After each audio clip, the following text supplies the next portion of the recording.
Valence bond theory. Valence bond theory में हमने देखा था कि हम इस वैलेंस बॉन्ड थ्योरी के थ्रू हम 3 क्वेश्चंस के आंसर दे सकते हैं। अब इस वैलेंस बॉन्ड थ्योरी में है क्या, इसके बारे में हमको देखना है। तो फॉर्मेशन ऑफ हाइड्रोजन मॉलिक्यूल, जो हाइड्रोजन का मॉलिक्यूल है उसके बनने से हम इस वैलेंस बॉन्ड थ्योरी को समझ सकते हैं। मॉलिक्यूल बनना मतलब 2 हाइड्रोजन एटम आपस में कंबाइन करेंगे और मॉलिक्यूल का फॉर्मेशन करेंगे। When 2 atom of hydrogen come close to each other from an infinite distance, then 2 types of force act between them। जब 2 हाइड्रोजन के एटम जो है वो अनंत दूरी से या जितनी भी उनके बीच में दूरी है वहां से जब एक दूसरे के पास क्लोज आते हैं तो 2 टाइप के फोर्स उनके बीच में लगते हैं। पहला है attraction bye nucleus of 1 atom on electron cloud of other. इसमें दो एटम जो है उनके बीच, उनके चारों जो एटम होते हैं उनके चारों तरफ क्या होता है, इलेक्ट्रॉन क्लाउड होता है। तो इन इलेक्ट्रॉन क्लाउड्स के बीच में क्या होगा, अट्रैक्शन फोर्स लगेगा जिसको हम आकर्षण बल कहते हैं। और सेकंड है force of repulsion between nuclei and electron clouds of the both atom respectively. और दोनों जो न्यूक्लियाई हैं, जो एटम होंगे इनके बीच में जो न्यूक्लियाई हैं उनके बीच में और इलेक्ट्रॉन क्लाउड्स के बीच में क्या होता है, रिपल्सन यानी प्रतिकर्षण होता है, यानी वो एक दूसरे से दूर जाने की कोशिश करते हैं।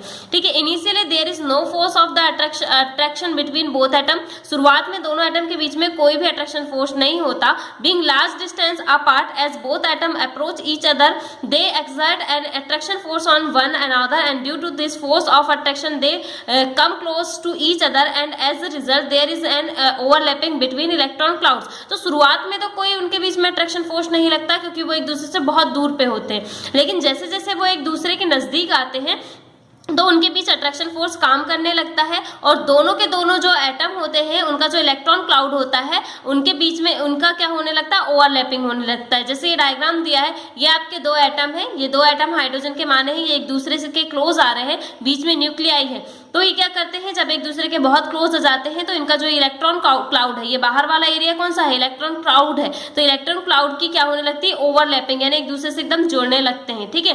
तो As nuclei approach each other, they also experience a repulsion force। लेकिन जब वो एक निश्चित दूरी में, मतलब एक दूसरे के बहुत पास में जाते हैं तो इस अट्रैक्शन फोर्स के साथ साथ उनके जो न्यूक्लियाई हैं उनके बीच रिपल्सन फोर्स यानी कि प्रतिकर्षण यानी एक दूसरे से दूर जाने की जो फोर्स होता है वो भी लगने लगता है और both the force balance each other. और एक कंडीशन ऐसी आती है कि जब अट्रैक्शन और रिपल्सन दोनों फोर्स एक दूसरे को बैलेंस कर देते हैं। At this distance both atom are called bonded. और ये जो सिचुएशन आती है इसी सिचुएशन को हम दोनों एटम को क्या कहते हैं कि दोनों एटम बॉन्डेड हो गए हैं या बंध बन गया है। Distance between the nuclei of atom is called the bond distance और बॉन्ड लेंथ। जो दोनों न्यूक्लियाई की, इन दोनों न्यूक्लियाई के बीच की जो दूरी होगी, जैसे ये इन दोनों न्यूक्लियाई के बीच की जो दूरी होगी उसको हम क्या कहेंगे, बॉन्ड लेंथ कहते हैं। ठीक है। And energy decrease due to emission during bond formation by overlapping on the axis of nuclei. और जैसे ही क्या करते हैं कि जब बॉन्ड बनता है तो बॉन्ड बनने की वजह से एनर्जी जो होती है वो डिक्रीज होने लगती है और इसी दौरान ओवरलैपिंग की वजह से जो होता है एक बॉन्ड का फॉर्मेशन होता है। Energy release in the measures of bond energy और बॉन्ड स्ट्रेंथ। और जितनी एनर्जी इस रिएक्शंस में या बॉन्ड इस मतलब ओवरलैपिंग के दौरान जितनी भी एनर्जी जो होती है वो बाहर निकलती है उसी को हम बॉन्ड स्ट्रेंथ कहते हैं। This decrease is energy impart stability to the molecule. और यही जो एनर्जी की जो कमी है, जो एनर्जी बाहर निकल रही है, एनर्जी डिक्रीज हो रही है या इन मॉलिक्यूल में एनर्जी की जो कमी हो रही है, उसी की वजह से जो होता है मॉलिक्यूल वो स्टेबल होता है। जितनी एनर्जी रिलीज होगी मॉलिक्यूल उतना ही स्टेबल बनता जाएगा। इन H2 molecule formation of sigma bond can be explain on the basis of SS overlapping the following वे। तो इस तरीके से SS ओवरलैपिंग, अभी ओवरलैपिंग के बारे में हम पढ़ेंगे कितने टाइप का होता है। तो इसमें ओवरलैपिंग की वजह से एक सिग्मा बॉन्ड बनता है इन दोनों के बीच में। Heitler and London describe wave definition and also plotted a potential energy graph for hydrogen molecule. Heitler और लंडन जो साइंटिस्ट हैं उन्होंने क्या किया है, एक प्लॉट किया है, किसका ग्राफ बनाया है, हाइड्रोजन मॉलिक्यूल्स के एनर्जी के लिए एक एनर्जी ग्राफ बनाया है। According to it if 2 hydrogen atom having similar electron spins approach each other. उन्होंने कहा कि अगर 2 हाइड्रोजन एटम में एक से मतलब स्पिन है यानी वो एक ही दिशा में उनके इलेक्ट्रॉन घूम रहे हैं, तो then the experience of force of repulsion which increase in the energy of the system and formation of bond does not take place, तो जब वो इलेक्ट्रॉन की स्पिन अगर एक सी होगी तो उनके बीच में रिपल्सन होगा। रिपल्सन मतलब प्रतिकर्षण, यानी एक दूसरे से दूर जाएंगे और एनर्जी बढ़ती जाएगी, और जैसे ही एनर्जी बढ़ेगी तो बॉन्ड का फॉर्मेशन जो होगा वहां पे नहीं होगा, क्योंकि बॉन्ड कम होगा तभी जब एनर्जी कम होगी तभी बॉन्ड बनेगा। On the contrary, if electronic spins of the both atom are opposite, then they are attracted towards each other, because of which energy of the system decrease as these atom approach each other, attraction force increase but at a defined distance, repulsion force act between them which increase in the energy of the system. तो और अगर वो उनके बीच में spin जो है वो अलग अलग है तो अट्रैक्शन फोर्स काम करेगा और इस तरीके से बॉन्ड बनेगा, लेकिन ये भी एक निश्चित समय तक होगा और उसी के साथ में अट्रैक्शन रिपल्सन जो होंगे वो एक दूसरे के बराबर हो जाएंगे। ठीक है, अब यहाँ पे दिया है hence covalent bond is form in the state of minimum potential energy, इसलिए हम कह सकते हैं कि कोई भी कोवलेंट बॉन्ड जो होता है वो सबसे कम पोटेंशियल एनर्जी पे ही बनता है। The formation of hydrogen molecule from hydrogen atom in this way was put forward bye Hitler and London first of all. तो इन्होंने हिटलर और लंडन ने जो है हाइड्रोजन मॉलिक्यूल के में किस तरीके से एटम से मॉलिक्यूल बनता है वो बताया। For the formation of other covalent molecules valence bond theory was proposed in 1927 on this basis. London और हिटलर ने किसके बारे में, हाइड्रोजन के बारे में बताया है, लेकिन अगर हम दूसरी सिचुएशन या दूसरे मॉलिक्यूल्स की बात करें तो उसके लिए 1927 में क्या किया गया, एक नए मॉलिक्यूल से वैलेंस बॉन्ड थ्योरी दी गई। In 1931 Pauling and Slater introduce some corrections in the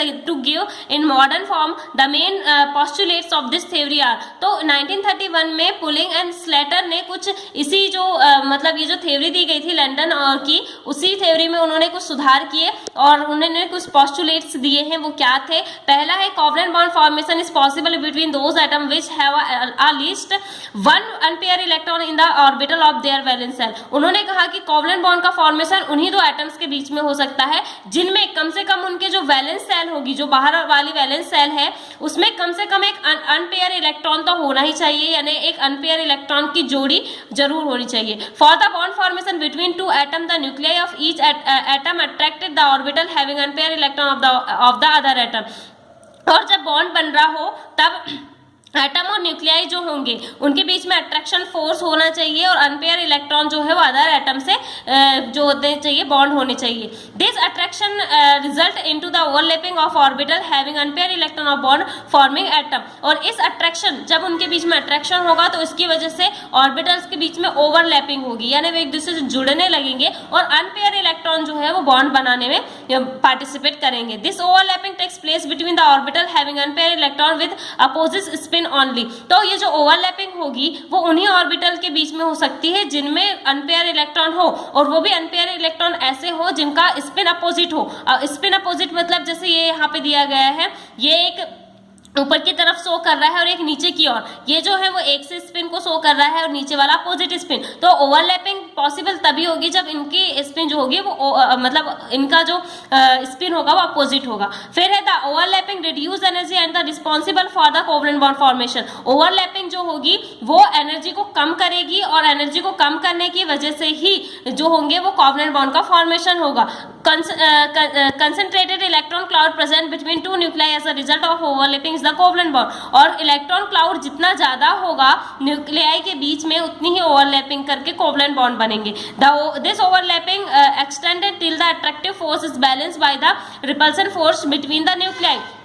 तो ये जो ओवरलैपिंग हो रही है इलेक्ट्रॉन क्लाउड्स के बीच में, ओवरलैपिंग की वजह से अट्रैक्शन फोर्स हो रहा है। इस अट्रैक्शन फोर्स को बैलेंस कौन करेगा, रिपल्सन फोर्स, जो किसके बीच में होगा, दोनों न्यूक्लियाई के बीच में। This strength of the bond depend upon the extent of overlapping. इस तरीके से जो ओवरलैपिंग होगी वो डिपेंड करेगी किस पे, कि कितनी ज्यादा स्ट्रेंथ है ना, एनर्जी कितनी है। Greater the overlapping stronger will be the bond and shorter will be the bond length. जितनी ज्यादा ओवरलैपिंग होगी, मतलब ओवरलैपिंग जितनी अच्छे से होगा या जितना ज्यादा होगा उतना ही बॉन्ड लेंथ कम होगी और उतना ही अच्छा बॉन्ड बनेगा। Extent of overlapping depend upon the size of the orbital. और जो ओवरलैपिंग होगी वो ऑर्बिटल के साइज पे डिपेंड करेंगे। Has is putting the following order, जैसे अगर पीपी ओवरलैपिंग में सबसे ज्यादा मतलब ओवरलैपिंग होगी, एसपी में कम होगी और एसएस में उससे कम होगी, तो ये डिपेंड करता है कि उनका साइज कैसा है ऑर्बिटल का, ठीक है। तो इस तरीके से इनमें ओवरलैपिंग होती है। अब ओवरलैपिंग ऑफ एटॉमिक ऑर्बिटल, कुछ एटॉमिक ऑर्बिटल हैं जो या परमाणु कक्षक जिसमें कैसे ओवरलैपिंग होती है। When two atoms come close to each other to form bond, दो एटम आपस में पास आते हैं और वो बॉन्ड का फॉर्मेशन करते हैं, ठीक है। दिस ओवरलैपिंग में बी पॉजिटिव, नेगेटिव और जीरो, और ये जो ओवरलैपिंग होगी वो पॉजिटिव भी हो सकती है, नेगेटिव भी है, जीरो भी हो सकती है। It depend on direction and phase of amplitude of orbital wave function in space. तो ये डिपेंड करती है किस पे, स्पेस में ऑर्बिटल का वेव फंक्शन या उसका डायरेक्शनल या उसकी दिशा कैसी है उस पर निर्भर करती है। For bond formation phase and oriental of orbital should be the same, तो क्या होना चाहिए बॉन्ड के फॉर्मेशन के लिए फेज यानी अवस्था, यानी जिन भी ऑर्बिटल में ओवरलैपिंग हो रही है उनकी अवस्था, और ओरिएंटेशन यानी कि उनका मतलब किस तरीके से वो अरेंजमेंट है वो क्या होना चाहिए, सेम होना चाहिए। जैसे पॉजिटिव ओवरलैपिंग दी गई है और यहाँ नेगेटिव ओवरलैपिंग दी गई है, तो यहाँ पे ये दिखा रहा है कि ओवरलैपिंग किस तरीके से होती है, हॉरिजेंटल भी हो सकती है, ये वर्टिकल भी हो सकती है, ठीक है। तो ये है आपकी जीरो ओवरलैपिंग। तो हम आगे देखते हैं किस तरीके से दिया गया है। अब है ओवरलैपिंग के टाइप्स ऑफ ओवरलैपिंग क्या क्या है। सबसे पहले है आपकी एसएस ओवरलैपिंग, ठीक है। एसएस ओवरलैपिंग क्या है, this overlapping take place between two S orbital. अब नाम ही है एसएस ओवरलैपिंग, इसका मतलब है कि ये ओवरलैपिंग किसके बीच में होगी, एस ऑर्बिटल के बीच में ही होगी। This orbital have one unpair electron with opposite spin. इनमें कम से कम हर एक, ये जैसे ये एस ऑर्बिटल को दिखाता है ये राउंड शेप, तो एक एस और दूसरे एस के बीच में ओवरलैपिंग होगी और वन अनपेयर इलेक्ट्रॉन इसमें होंगे और दोनों की क्या होगी, स्पिन अपोजिट होगी, ठीक है। This overlapping is possible only the formation of hydrogen molecule by hydrogen atom. और ये ओवरलैपिंग सिर्फ किसमें हो सकती है, हाइड्रोजन मॉलिक्यूल्स को बनाने वाले एटम में। Since this overlapping take place along the same axis, इसलिए ये ओवरलैपिंग सेम एक्सिस में यानी सीधा या तो एक्स में या तो वाई में या जेड में, तो सेम एक्सिस में होती है। Hence it is called the coaxial overlapping. इसको हम समाक्ष अतिव्यापन कह सकते हैं। The bond show formed is called the sigma bond. इस तरीके से बनने वाला बॉन्ड जो होता है वो सिग्मा बॉन्ड होता है, ठीक है। तो अब नेक्स्ट है एसपी ओवरलैपिंग, इसको हम नेक्स्ट क्लास में देखेंगे।